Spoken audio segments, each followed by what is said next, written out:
नमस्कार दोस्तों, मैं हूं कंचन और आप सब देख रहे हैं कहानी कंचन की। अगर हम पहली बार मिल रहे हैं, चैनल को सब्सक्राइब कीजिए, नोटिफिकेशन बटन दबा दीजिए ताकि आने वाली हर कहानी में हमारा साथ बना रहे। आशा है कि गोदान का पहला भाग आप लोगों ने सुन लिया होगा। चलिए आइए शुरू करते हैं गोदान का दूसरा भाग। सेमरी और बिलारी दोनों अवध प्रांत के गाँव है। जिले का नाम बताने की जरूरत नहीं है। होरी बिलारी में रहता है, राय साहब अमरपाल सिंह समेरी में। दोनों गाँवों में केवल 5 मील का अंतर है। पिछले सत्याग्रह संग्राम में राय साहब ने बड़ा यश कमाया था। काउंसलिंग की मेंबरी छोड़कर जेल चले गए थे। तब से उनके इलाके में आसामियों को उनसे बड़ी श्रद्धा हो गई थी। या नहीं कि उनके इलाके में आसामियों के साथ कोई खास रियायत की जाती हो या डांड और बेगारी की कड़ाई कुछ कम हो, मगर यह बदनामी सारी मुख्तारों के सिर जाती है। राय साहब की कीर्ति पर कोई कलंक न लगता था। वो बेचारे भी तो उसी व्यवस्था के गुलाम थे। जब्ते का काम तो जैसे चला आया है वैसा ही होगा। राय साहब की सज्जनता उस पर कोई असर न डाल सकती थी। इसीलिए आमदनी और अधिकार में जो भर की कमी न होने पर भी उनका यश मानो बढ़ गया था। आसामियों से वो हंसकर बोल लेते थे,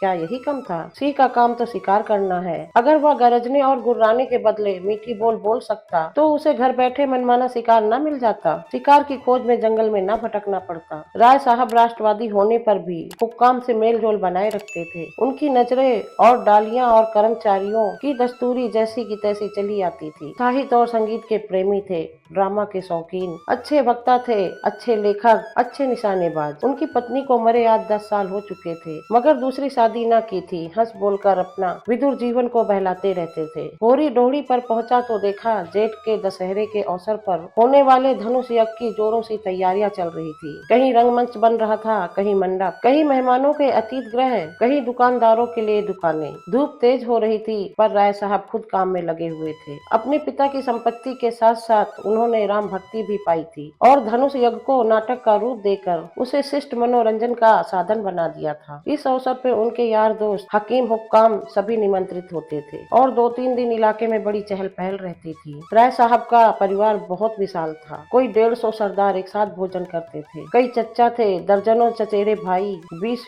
नाते के भाई। एक चच्चा साहब राधा के अनन्य उपासक थे और बराबर वृंदावन में रहते थे। भक्त रस के कितने कविता रच डाले थे और समय समय पर उन्हें छपवाकर दोस्तों को भेंट कर देते थे। एक दूसरे चच्चा थे जो राम के परम भक्त थे और फारसी भाषा में रामायण की अनुवाद कर रहे थे। रियासत के सबके वसीके बंधे हुए थे, किसी को काम करने की जरूरत न थी। होरी मंडप में खड़ा सोच ही रहा था कि अपने आने की सूचना कैसे दे। सहसा राय साहब उधर ही आ निकले और उसे देखकर बोले, अरे तू आ गया होरी, मैं तो तुझे बुलाने वाला था। देखो अब की तुझे राजा जनक का माली बनना पड़ेगा। समझ गया ना? जिस वक्त जानकी जी मंदिर में पूजा करने जाती हैं, उसी वक्त तू एक गुलदस्ता लिए खड़ा रहेगा और जानकी जी की भेंट करेगा। गलती न करना और देख, असामियों से ताकीद करके कह देना कि सबके सब सगुन करने आए। मेरे साथ कोठी में आ, तुझसे कुछ बातें करनी है। वो आगे आगे कोठी की ओर चले, होरी पीछे पीछे चला। वहीं एक घने वृक्ष की छाया में एक कुर्सी पर बैठ गए और होरी को जमीन पर बैठने का इशारा करके बोले, समझ गया मैंने क्या कहा? कारकुन को तो जो कुछ करना है वह करेगा ही, लेकिन आसामी जितने मन से आसामी की बात सुनता है, कारकुन की ना सुनता। हमें इन्हीं 5-7 दिनों में 20,000 का प्रबंध करना है। कैसे होगा समझ में नहीं आता है। तुम सोचोगे मुझ टके के आदमी से मालिक क्यों अपना दुखड़ा ले बैठे, किससे अपनी मन की बात कहो।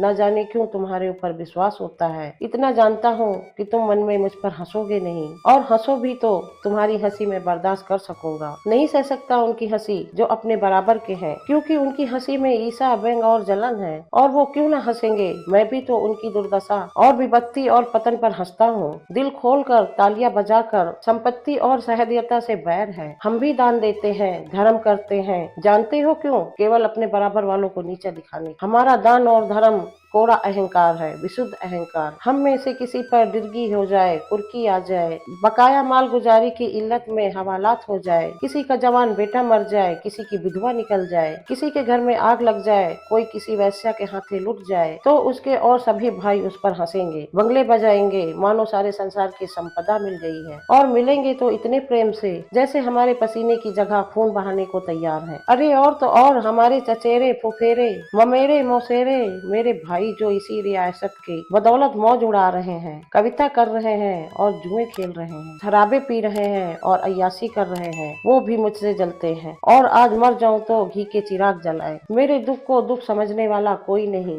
उनकी नजरों में मुझे दुखी होने का कोई अधिकार नहीं है। मैं अगर रोता हूँ तो दुख की हंसी उड़ाता हूँ, मैं अगर बीमार होता हूँ तो मुझे सुख होता है, मैं अगर अपना ब्याह करके घर में कलह नहीं बढ़ाता तो यह मेरी नीच स्वार्थ प्रथा है। अगर ब्याह कर लूँ तो वो बिला सधनता होगी। अगर शराब नहीं पीता तो मेरी कंजूसी है, शराब पीने लगूं तो वह प्रजा का रक्त होगा। अगर अय्याशी नहीं करता तो अरसिक हूँ, अय्याशी करने लगूं तो फिर कहना ही क्या। इन लोगों ने मुझे भोग विलास में फंसाने के लिए कम चालें नहीं चली और अब तक चलते आ रहे हैं। उनकी यही इच्छा है कि मैं अंधा हो जाऊं और ये लोग मुझे लूट लें। और मेरा धर्म ये है कि सब कुछ देख कर भी कुछ न देखूं, सब कुछ जान कर भी गधा बना रहूं। राय साहब ने गाड़ी बढ़ाने के लिए 2 बीड़ा पान खाए और होरी के मुंह की ओर ताकने लगे, जैसे उसके मनोभाव को पढ़ना चाहते हो। होरी ने साहस बटोर कर कहा, हम समझते थे कि ऐसी बातें सिर्फ हमारे ही लोगों में होती है, पर जान पड़ता है कि बड़े आदमियों में उनकी कमी नहीं है। राय साहब ने मुंह पान से भरकर कहा, तुम हमें बड़ा आदमी समझते हो, हमारे नाम बड़े हैं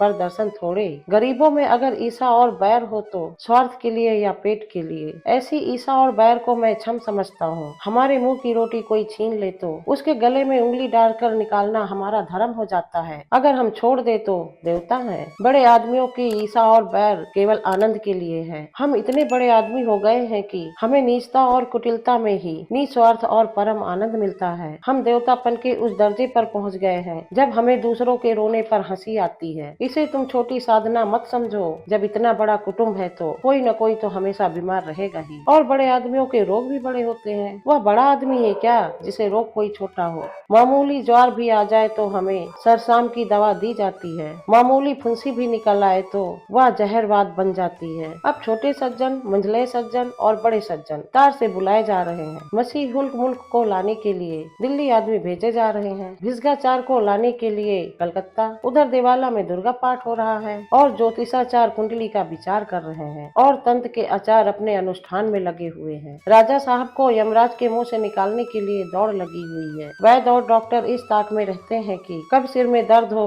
कब उनके घर में सोने की वर्षा हो। और ये रुपए तुमसे और तुम्हारे भाइयों से वसूल किए जाते हैं भाले की नोक पर। मुझे तो यही आश्चर्य होता है कि तुम्हारी आंखों का दावा नल हमें भस्म नहीं कर डालता। मगर नहीं, आश्चर्य करने की कोई बात नहीं, भस्म होने में तो बहुत देर नहीं लगती, वेदना भी थोड़ी देर के लिए होती है। हम जो जो और अंगुल अंगुल और पौर पौर भस्म हो रहे हैं। उस हाहाकार से बचने के लिए हम पुलिस की, हुक्काम की, अदालत की, वकीलों की शरण लेते हैं और रूपवती स्त्री की भांति सभी के हाथों का खिलौना बनते हैं। दुनिया समझती है हम बड़े सुखी हैं, हमारे पास इलाके, महल, सवारियां, नौकर चाकर, वैश्याएं क्या नहीं है, लेकिन जिसकी आत्मा में बल नहीं, अभिमान नहीं, वह और चाहे कुछ हो आदमी नहीं है। जिसे दुश्मन के भय के मारे रातों को नींद न आती हो, जिसके दुख पर सब हंसे, रोने वाला कोई न हो, जिसकी चोटी दूसरे के पैरों के नीचे दबी हो, जो भोग विलास के नशे में अपने को बिल्कुल भूल गया हो, जो हुक्काम के तलवे चाटता हो और अपने अधीनों का खून चूसता हो, उसे मैं सुखी नहीं कहता। वह तो संसार का सबसे अभागा प्राणी है। साहब शिकार खेलने आए या दौरे पर, मेरा कर्तव्य है कि उनकी दुम के पीछे लगा रहूं, उनकी भौहों पर सिकन पड़े और हमारे प्राण सूखे। उन्हें प्रसन्न करने के लिए हम क्या नहीं करते, मगर वह पचड़ा सुनाने लगूं तो तुम्हें शायद विश्वास न हो। डालियों और रिश्वतों तक तो खैर गनीमत है, हम सिजदे करने को भी तैयार रहते हैं। मुक्त खोरी ने हमें अपंग बना दिया है, हमें अपनी पुरुषार्थ पर लेस मात्र विश्वास नहीं। केवल अफसरों के सामने दुम हिला हिलाकर किसी तरह उनके कृपापात बने रहना और उनकी सहायता से अपनी प्रजा पर आतंक जमाना ही हमारा उद्गम है। पिछल गुहों की खुशामद ने हमें इतना अभिमानी और तुनक मिनाज बना दिया है कि हमें शील, विनय और सेवा का लोप हो गया है। मैं तो कभी कभी सोचता हूँ कि अगर सरकार हमारे इलाके छीन कर हमें अपनी रोजी के लिए मेहनत करना सिखा दे तो हमारे साथ महान उपकार करे। और यह तो निश्चय है कि अब सरकार भी हमारी रक्षा न करेगी, हमसे अब उसका कोई स्वार्थ नहीं निकलता। लक्षण कह रहे हैं कि अब बहुत जल्दी हमारे वर्ग की हस्ती मिटने वाली है। मैं उस दिन का स्वागत करने के लिए तैयार बैठा हूँ। ईश्वर वह दिन जल्द लाए, वह हमारे उद्धार का दिन होगा। हम परिस्थितियों के शिकार बने हुए हैं, यह परिस्थिति ही हमारा सर्वनाश कर रही है और जब तक संपत्ति की यह टेढ़ी हमारे पैरों से न निकलेगी तब तक, जब तक यह अभिश्राप हमारे सिर पर मंडराता रहेगा,